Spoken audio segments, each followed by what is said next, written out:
I am telling you, friends. Just the smell of the two-stroke. This thing.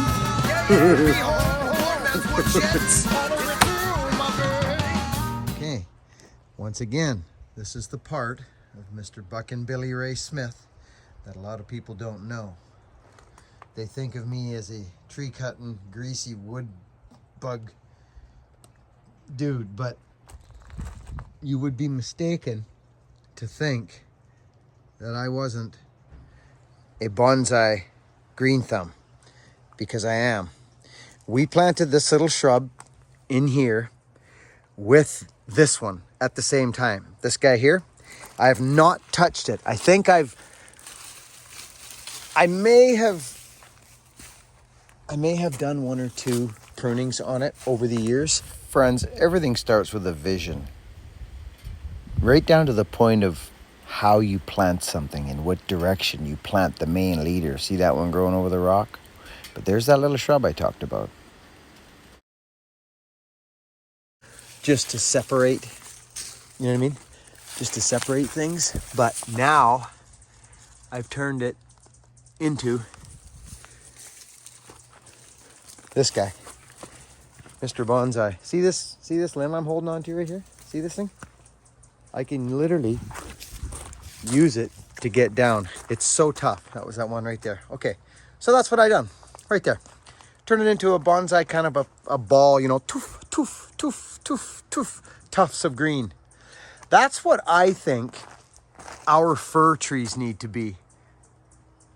Our big 100-foot trees. I think over the years with the proper equipment in urban areas, that's what I think. And you need a proper tree man to do that style of work.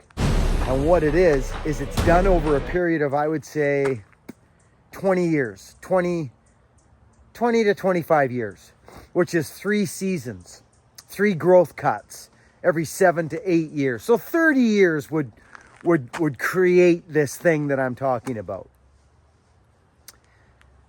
And what that is overgrown, no topping wounds, none whatsoever. There's this rule of thumb that people think that spiral thinning is not good because of some reason. I don't know why. I don't see any reason why spiral thinning is not good. I think it's a fantabulous exercise to do to big conifers with heavy limbs that are susceptible to blow over in the wind. Spiral thinning is the greatest. Tipping back anything is not good. But a combination of the two, what you would create is you would create a maintenance tree. It would be a maintenance tree. You'd have to prune it every, oh gosh, depending on how it's feeding and what it's got for sun and nutrients and all that, 7 to 10 years. That would be your pruning cycle. 5 would be rare. And what that would be is, see these big firs right there? Okay, so you would go up, the first order of direction would be to spiral thin and ever so slightly tip back about 1/3 of the foliage in the crowns. Tip, tip, tip. I'm talking, and where you can push the limits, push it a bit, right? Like a half when you've got a lot of foliage on the back part of the limb, like back here. But if you've got no foliage and then all your foliage is out on the tips, you've got to be very careful. So you just do tip pruning, and it strengthens up and pushes growth back into the limb to make it stronger here, or cut it off and pick another one. And then what you'll have over 35 years or 40 or 50, 60 years, the rest of it, you'll have this tall, straight tree, like straight to the sky with a tuft of green, big space, another tuft of green, big space, tuft of green. Do you know what I'm saying? So basically, you would have this right here, overgrown at 100 to 150 foot. You'd have that. That would be the top, grown, never topped, just straight one central leader, okay? And these out here would be pruned and then scoop, take a few off. Like say there was 8 or 10 limbs there, scoop them out. That's extreme, but I'm just using this as an analogy. Scoop, and you would have here's the win. Here's the win. is the wind. The wind is the wind going through the tree, and that tree becomes extremely stable in all its structure, all its scaffolds, its scaffolding limbs, main foliage, main scaffolding branches are all strong, stout, major collar attachment, good collar attachment, and stout, just a stout tree that won't break in snow load. It just won't do it. That's why you stay on it, because if you let it grow for 15 years, now you've got, at those tip wounds, you'll have these long, spindly limbs like this here. This is a combination of both prunings right here, this tree. I had a bucket truck years ago, and what I done is I never tipped anything up there because I couldn't reach it. So I spiral it, which means take one here, leave one, take one, leave one, right? Like that. It's this process, okay? You know what I'm saying, friends, right? This process, not tip, tip, tip, not this process, right? So, but what you've got when you do that, when you tip back, which I've tipped all these. These are we're snow load pop. You now get, what you now get is this. See, and it's not pretty. See that? 1, 2, 3, 4, 5. You've got 5 limbs growing off. Look at them. Instead of 1. See? 1, 1, 1. You now get 4 and 5 of these big limbs coming off, and this is the perfect example, this tree, of both styles of pruning. You see, there's that limb. I can't show you a better limb. It's right there. It's perfect analogy of this.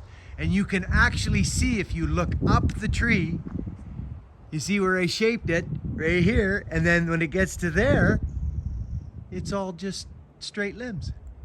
So isn't that interesting? Now, let's talk about something else. The tree beside it has always been a late grower. It comes in later in growth. It's not as thick. It's a little more spindly in foliage. This is a beautiful candidate for what I'm just talking about right here in my yard. This tree right here. And the reason I say that is because it's got foliage all the way back from the tips right to the trunk. So if you tip that limb right there, like snipped it, say right there, then it becomes a maintenance tree, yes, but it will never break in snow. You understand, friends? Then you take a couple limbs above it, create wind flow. So this is my vision for our conifer trees, and that is a specimen that would really do nicely. Hi friends, good morning to you. It's beautiful, but we're losing our sun. We're losing our sun. It's going away. We're supposed to get rain, so we're gonna get the deck set up for the rain now. Anyway, important to remember what I'm talking about here, friends. This is in my mind, is what I would like to see. Remember, it's one man's opinion, okay? It's one man's opinion who's done a lot of tree work in big, tall, bushy conifers in very urban areas like trailer parks, stuff like this. So this style of work would be nice in an area where you can get a bucket truck with, like, 100-foot bucket truck would be great with hand tools that could get to 115, 120. You know what I mean? And just, that would be the ticket. And then when you need to go higher, you get a crane, you go higher, and you actually maintain trees like that. We need trees. We need trees. Instead of cutting them down, we need them. Here's a guy saying, a guy who cuts trees down. But I'm just saying, as she gets hotter, we need to shade. We need to shade. So for urban areas, I'm talking subdivisions, friends, not out in the forest, not in the farm, not in your rural properties. I'm talking in the urban areas, in town, with these big conifers and these developments. We need to take more care of, people go, well, that's going to blow over. No, it's not going to when you start doing this treatment to it. But you need the right guy. A guy quite like myself, to be quite frank. Really do nicely. Look at it. It's glorious. Now, this tree is a different specimen. Look at how thick the one on the left is compared to the one on the right. And I don't know why, it just is that way. This one is interesting. You have to be careful with that style of foliage. It's thinner and you just have to be careful. But this thing looks like it's getting foliage back in on the stem, which is super cool. So like I say, you see it, for instance, that limb right there, it's got a little tuft right there. You would take that off, snip right there, and you'd utilize that back foliage is what you would do. So the trees, get this. I'm gonna put you down for this one so you can understand what I'm talking about. Instead of, pretend I'm the tree now. Pretend I'm the tree. Instead of these big, long limbs that will bust in snow or crack in half, which is good to self-pruning. Instead of this, right, like a tree like this, now you get a tree like this with tight pockets of foliage.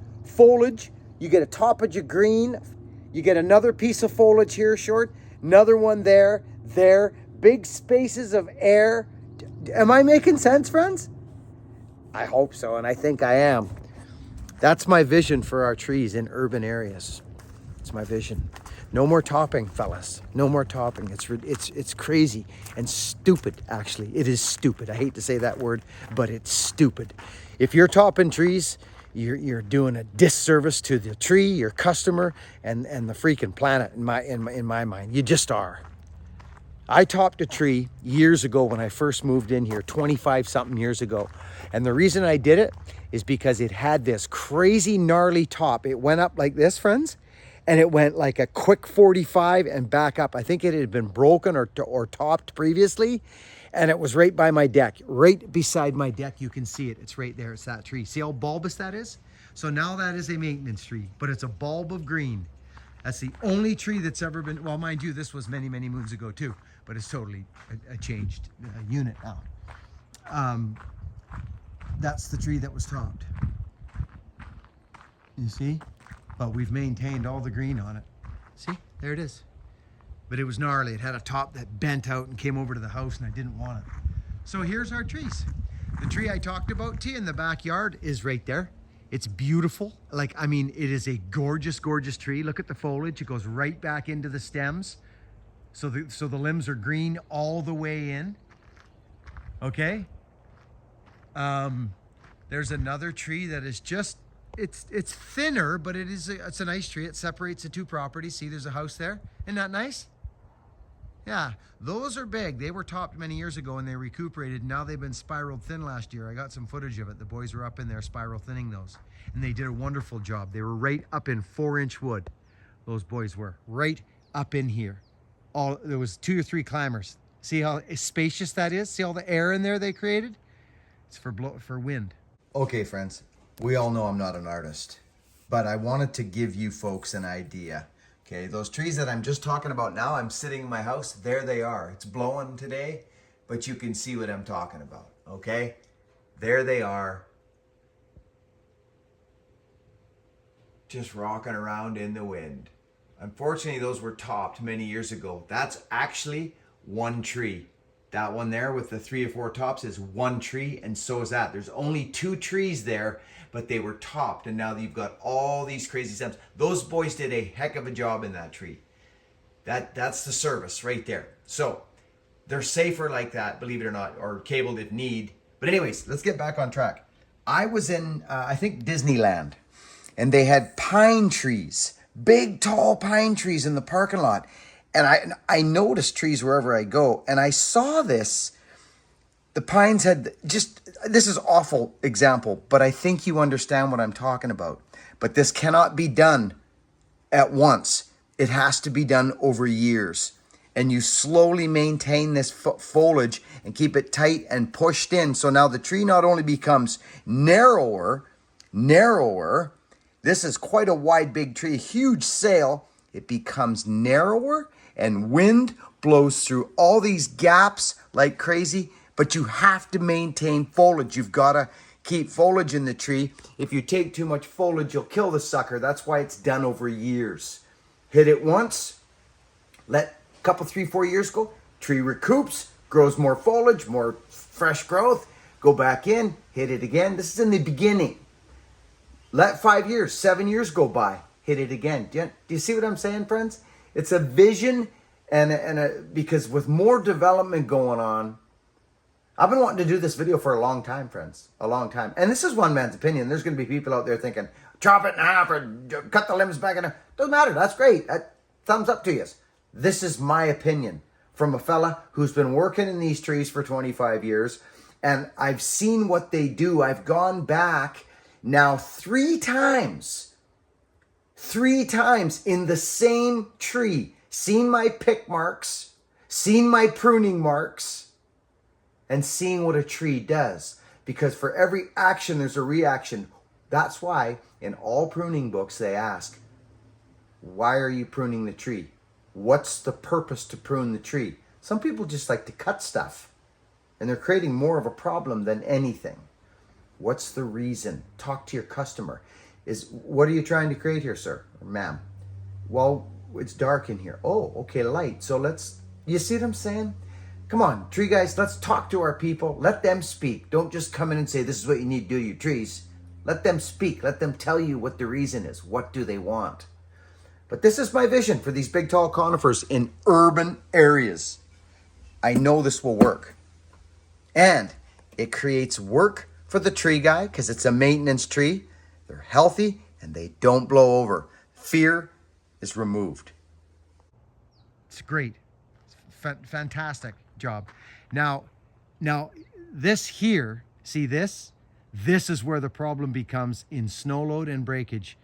So we could snip, pop, pop, pop, pop, and then maintain that foliage through the years. I'm talking in urban areas. So I created this little bonsai tonight around our little river rock world here. Yeah, right there. Little bonsai guy. Little bulbs of and it was just a mess. Like there it is all there. It was, you couldn't even see in there. Now you can actually see the stems. See, still stems, tuft, stem, tuft, tuft. I love it. Wendy's tickled with it. Nice one right there. Isn't that beautiful, friends? So that's the idea there. I'm really tickled with it. And now, so when you're back here coming up, you can actually see they are separate units. There's the big Deodora, the Himalayan weeper, and then there's that little guy. They're separate units. Yeah. Now this tree we broke. I don't remember what happened to it, but it split. It split right in half actually. And you know where it split?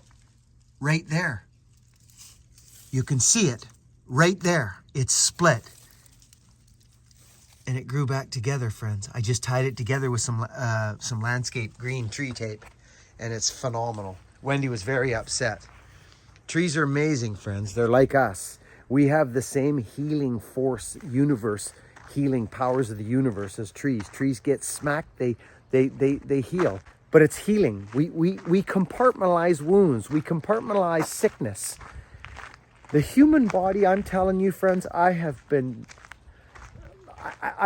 don't want to sound like a broken record. We've all had our injuries and we've all been beaten up, friends. We have. I know we have. I particularly have been in some horrible wrecks. Horrible. Body bustings, twisted, smashed. Now this tree, you can see the wound I'm talking about, can't you? That tree got hit by a logging truck. I dumped a load of firewood up in here 20 years ago. 20 years ago. And it's a walnut tree, and it ripped the chunk of bark right off the tree like a huge wound. See, there's another one right there. See that little guy right there? Well, guess what? It's going to do that. Friends, this was bad. There's another one. It's compartmentalizing the wound. Everything's getting compartmentalized. There's another one there. Look at the size of that wound. You don't think it'll get a hold of it? It will. And then if this tree was to get cut down and turned into furniture, you'd see a great big brown figure in there when you cut it. Compartmentalization. Over and out, friends. See you on the next video. Thanks for hanging with me. Be kind to one another, friends.